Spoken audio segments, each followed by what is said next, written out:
Well, hello everyone, and welcome to this framing discussion for the 2021 Global Solutions Summit. I'm Declan Curry. I'm a TV and radio journalist focused on business and the economy. I've been working with Global Solutions and its earlier incarnations for more than a decade. Our theme today is the design problem laid bare. We're going to explore the thinking that underpins this year's Global Solutions Summit and the impulses and events in the wider world that influence it. And we do that in the august and distinguished company of Professor Dennis Snower, the president of the Global Solutions Initiative, and Colm Kelly, the global leader for purpose, policy, and corporate responsibility at PwC, the organization we used to refer to as PricewaterhouseCoopers. Gentlemen, welcome to the discussion. Dennis, if you consider where we stand now after a year of disease and death, a year of increased poverty and accelerating inequalities, a year of greater global collaboration on health, but alongside that greater vaccine nationalism, how do we build back from that? What lessons do we need to learn first before we start our recovery? I think the basic lesson is that we should not think in terms of building back. We need to arrange our affairs to enable us to start a new future, a new paradigm that enables us to have a prosperous economy, a thriving society, and a sustainable environment all at the same time. And currently, under the model that we have in the economic, social, technological, health, political sphere, we are not pulling in that direction. And we've known that for some time. The threat of climate change continues to hang over us ever more darkly, and we have not properly addressed it. The big dangers of nuclear, biological, chemical proliferation are there and apparently still not sufficiently addressed. The digital realm is set up in an unsustainable way. Huge inequalities have built up. Populism is on the rise.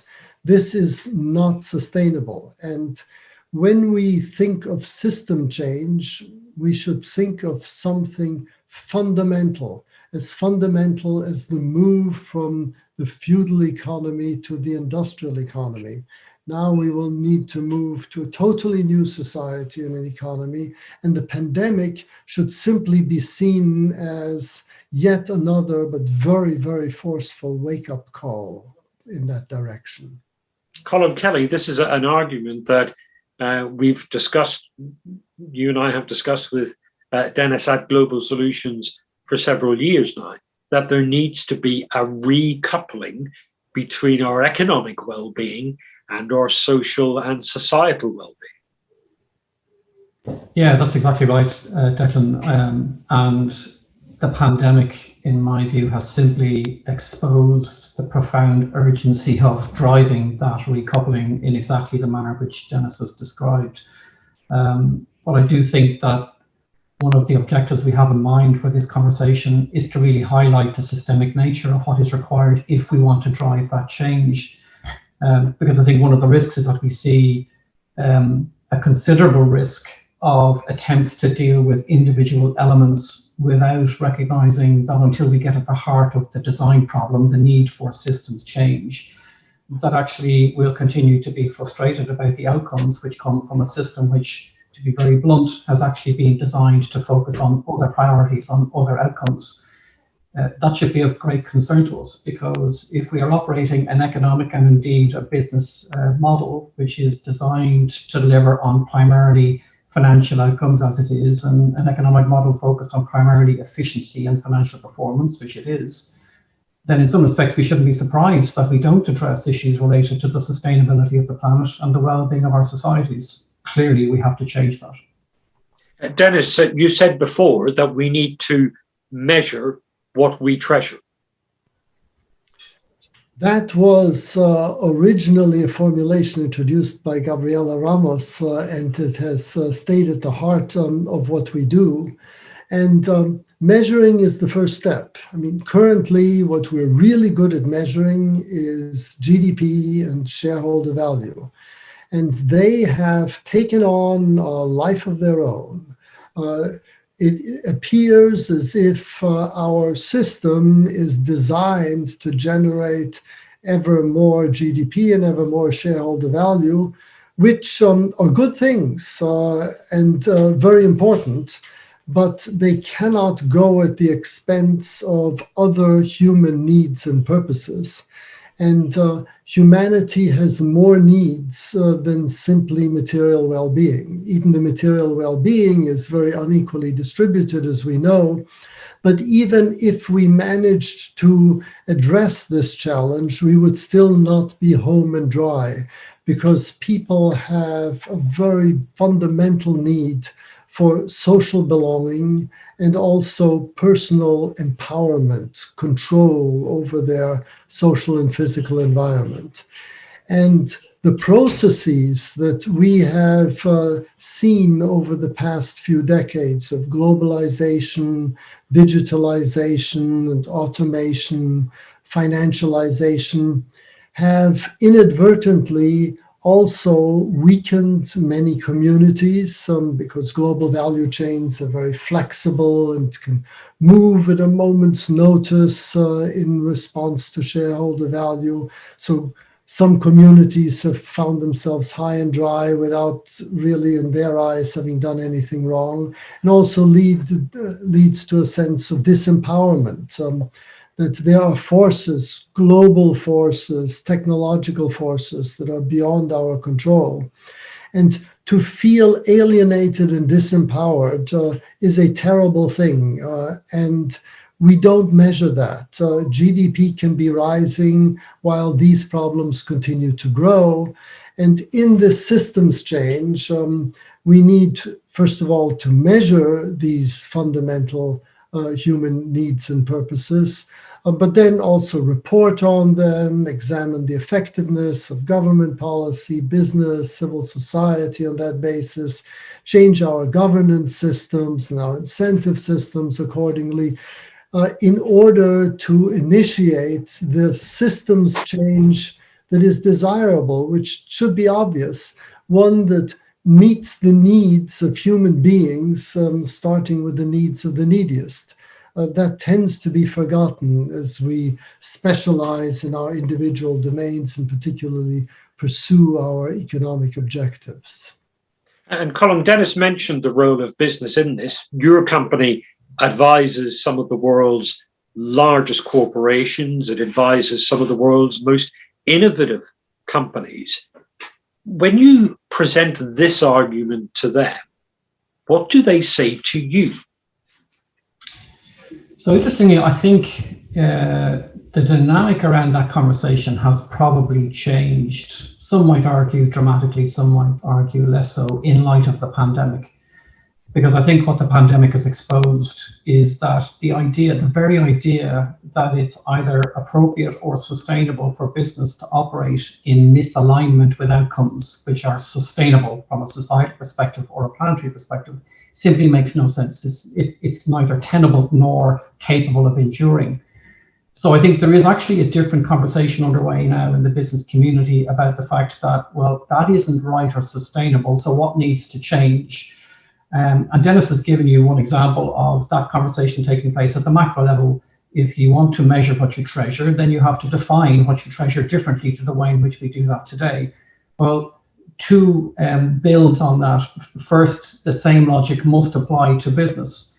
If we expect business to change its focus to cover the interests of a broader range of stakeholders, and I think that's the argument that we're driving, then you have to expect business to be able to report its performance against those broader stakeholder outcomes and beyond just the financial. But there's a really critical point here, which is that's not enough, because when we talk about systems change, actually you have to go beyond just the reporting of the outcomes, and you have to redefine the basis on which you, in a business sense, run the business in order to achieve progress against those outcomes, which makes sense. to be blunt, the risk if we don't do that is that we get better at both macro and micro levels at reporting on outcomes which are not actually making progress, right? Which are not actually addressing the problem.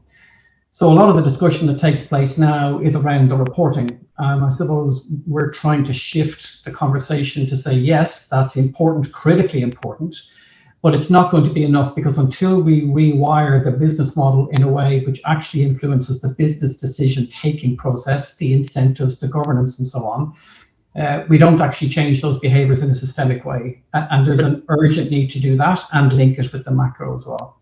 But that's exactly the point, that if the purpose of business does not change, we've had decades of business being told that your purpose is to build value for shareholders. It's shareholder capitalism. Until there's a rethink of that, then you're simply asking companies to follow imaginary street signs. Yeah, I think that's exactly right, Declan. And we shouldn't underestimate the degree to which that premise, this emphasis on the financial and the dominance of shareholder value, is deeply embedded. And it's not just in business systems, it's in business education, it's in culture, it's in government framing and policy, it's in corporate law and regulation, it's everywhere. And so when we talk about systems change and redefining the purpose of a business, which is to make a profit as a consequence of delivering positive outcomes for the planet and for people, then you have to rewire those elements of that system in the same way. That is not a small exercise, but it's now increasingly urgent. I think the pandemic has catalyzed that conversation in a different way. And Dennis, the same is true then for governments and non-governmental organizations and the whole sphere of global governance, in terms of redefining what the purpose is, redefining what success looks like. Not only is it true of business on its own and government on its own and civil society on its own, it's also important in conjunction with one another. So business cannot be expected to simply follow societal value that has nothing to do with their stakeholders unless the government defines the legal parameters within which business operates in an appropriate way, and sets targets for business. And on that basis, business can then pursue shareholder, stakeholder value and do what it is good at. But unless the government does its job, you cannot expect business to do its job. If business does not do its job of being purpose-driven in some societal and environmental sense, then you cannot expect the government to do anything except regulate it in increasingly inefficient ways. And civil society is also changing. Norms and values are changing. And consequently, I think the simultaneous change of our appreciation of responsibilities and how they're divided is what we need to drive at. The old idea was that the business of business is business, the business of consumers is to satisfy their tastes as well as possible, and the business of government is to set the rules of the game. That is not going to get you there. And finding a new set of responsibilities that bring the public sector, the private sector, civil society into an interaction that actually promotes inclusive, sustainable prosperity is what we're aiming for. But Dennis, this is the point, that it's not just a conversation between government and business. Governments also have to have a conversation with their own people, with their electorate. To pick one contemporary example, every nation wants to get as much of the COVID-19 vaccine as it can. Every government wants to secure as much of the supply as it can for its own people. But there also has to be a level of international cooperation and development to make sure we have enough of it in the first place. Are our governments to reconcile those competing pressures between a population that wants it for them and doesn't care about anyone else, and that realization that if we don't care about everyone else, there's no point in having it just for us? So I think this is the essential point with regard to policy making. We need to recognize at what level the challenge lies. So if it's climate change, then the level is global. If it is water shortage, the level is regional. There are many national problems that need to be done nationally. But once we know the level, then we know the level at which we need to cooperate. So with regard to climate change or vaccine distribution, it is in our national interests to cooperate globally. Because if we hoard these vaccines, then we are just allowing, giving more time for new variants to arise of the pandemic, and it will drag the whole world down again. The only way forward to defeat the pandemic is to defeat it everywhere. And that means, translated in the government's conversation with civil society, that nationalism is thoroughly reconcilable with multilateralism. Patriotism is fully reconcilable with cosmopolitanism because we need to address the challenges at the appropriate level. And therefore, the principle of subsidiarity becomes very important. Take it at the lowest level at which it can be handled. Climate change cannot be handled at the national level, so therefore you take it at a higher level, but take it as low as possible. And when you do that, you give people maximum control over their lives. And you also allow them to address challenges within small social settings that allows them to be socially embedded. And this estrangement and disempowerment that is felt in many parts of the world can be addressed through subsidiarity. And consequently, multi-level governance, I think, is what we need to do. And that business knows how to do very well already. Multinational organizations know all about the level of where the challenge needs to be met. But there, it's not horizontal alignment across different levels from macro to micro, but not vertical alignment, but horizontal alignment across domains of business, government, civil society that is required. Colm, just to amplify that point about alignment, how we achieve alignment between these sort of differing objectives that we're setting, how we also have a consistency there. So look, I think neither Dennis nor I would suggest that the answer to your question is either simple nor would it be appropriate to be simplistic in the response. But if you build on where Dennis went, actually, once you establish the nature of the framework within which the issue has to be dealt with at that point in the governance scale, one of the critical issues is then to be clear about what level of standard is required in order to support a consistent response at that scale, right? So we talked earlier about reporting. I think climate is a good example of where we absolutely need a common approach for businesses and economies across the world to define the standard for reporting so we can all have valid comparable data. But you need to go further, right?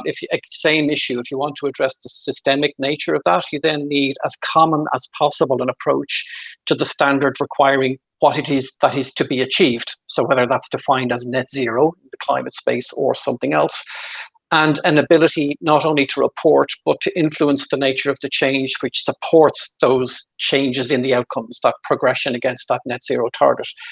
And I think we are in the middle of that conversation at the moment between government and business around defining the standards that are necessary so that investors, businesses and governments are all clear what it is that needs to be achieved and have reasonably consistent standards for understanding how that's progressing or not. And that's an interesting group, Colm, to bring into the discussion, and a very important and powerful group, that of investors. Because when we think about delivering change on a global basis, we instinctively think of national governments, we think of sort of multinational organizations like the G20. But of course, we've got the power of money. Yeah, well, that's right. And the dynamic over the last 12 months has been quite interesting in the climate space in particular, where I would say that the financial services industry has become much more acutely aware of financial risks attributable to climate crisis, and actually has begun to galvanize to respond to those. And I agree, Declan, that is clearly a critically important element of the dynamic to drive this kind of change. But I would also caution that I don't think it's sufficient. So it's necessary, but not sufficient, because I do think that governments need to lead and to frame the agenda, if you like, within the policy framework around what it is that governments need to see delivered in order to service the needs of their citizens. That is also a complex conversation, but it's an inherent part of the mix that is required. And it reinforces the point that Dennis makes. And it's why we're here. It's essential for the communities of government, business, investors, and civil society to come together to work through the different perspectives on these issues and figure out quickly a way of making progress, to recouple. Dennis, is multilateralism back in vogue? Has the cause of global cooperation been enhanced by the pandemic after a decade of populism, particularly in Europe, after a half decade of Trump? Are we now looking at a new era of global cooperation? That's a really difficult question to answer, but I believe we have seen a huge amount of cooperation in science. Different teams across national cultural boundaries exchanging information, the race successful to find many different types of vaccines. It's absolutely extraordinary. At the same time, we have rising nationalism, vaccine nationalism, pulling in the opposite direction. And therefore, I think the big question everyone needs to ask themselves is how can I further my interests best at what level? And with regard to the pandemic, what must we do to rid the world of this problem? With regard to climate change, how can the world solve this problem? Then there are many national problems left over. But we know as human beings how to do this. We are all loyal to our families, to our football clubs, to our nations, to our professions, and so on, many different levels. Now we need to think in terms of big global problems in exactly the same way. This is the thinking that's underpinning the summit. At the summit, we're looking at various key themes of realignment: systemic, social, ecological, global relations and governance, economic, technological. How does the theory that you two gentlemen have outlined translate into practical action, into things that a G20 can pick up and do, or start a working party on? How do we get some action, Dennis? I think in several different spheres, one can give very concrete examples.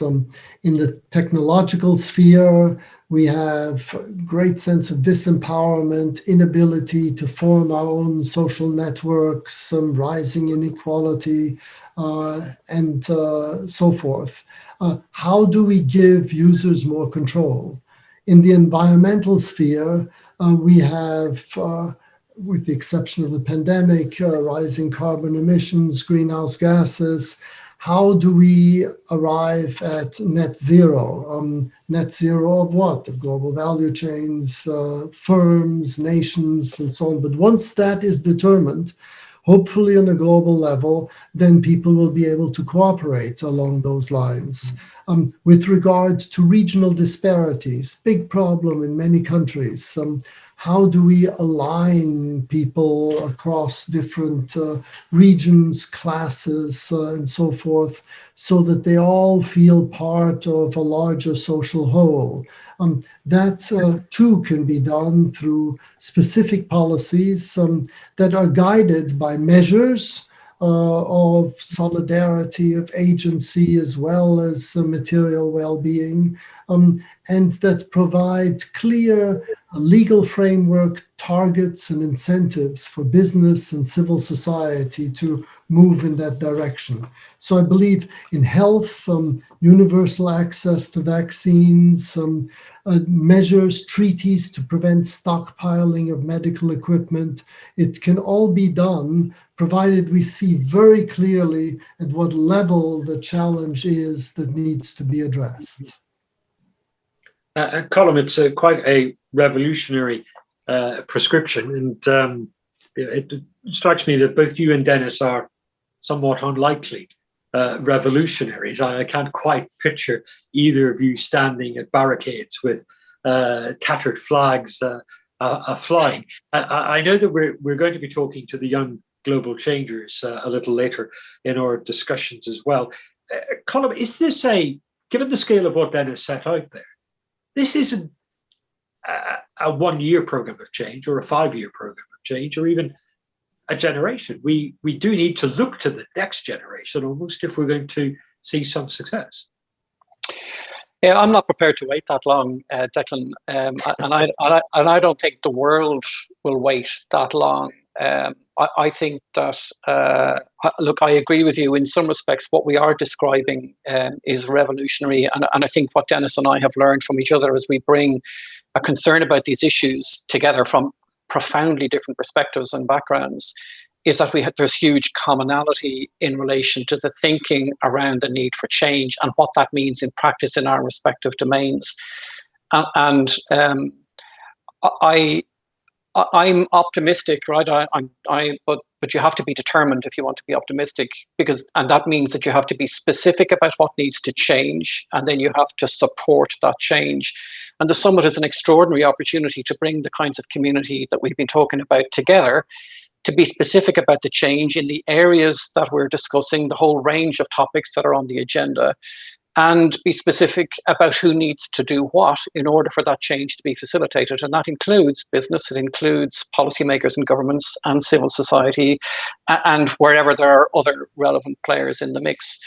So it is, I think, if anything, it's getting more urgent. The climate agenda is clearly getting more urgent, and we are beginning to see some response.